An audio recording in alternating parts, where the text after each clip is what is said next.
I think one thing that it will do is it will ensure that a tremendous number of innocent Ukrainian soldiers will die needlessly.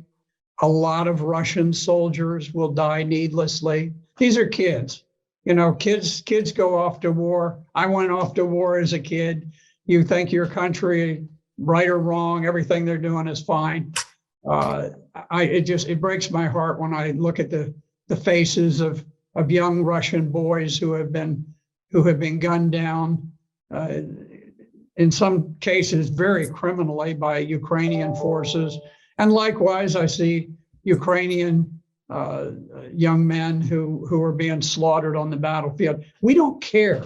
The United States and NATO, we do not care how many Ukrainians die. Not civilians, not women, not children, not soldiers. We do not care. It's become a great football game. We've got our team, they've got our team, rah, rah. We want to get the biggest score and run it up. And, we don't care how many of our players get crippled on the playing field, as long as we win. We need to understand the gravity of what we're doing.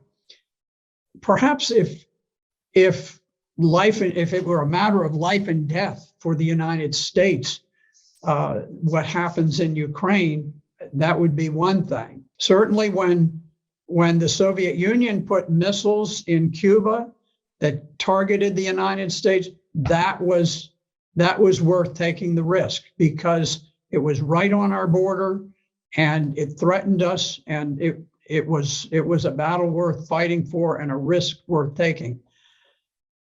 The Russians are in exactly the mirror image of that situation, because for them, the life of Russia depends on stopping NATO from advancing further right into Ukraine, right to their borders.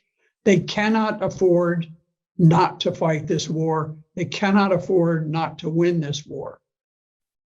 So I think toying with this constant escalation in a war that really, in a place that has no significance to Americans,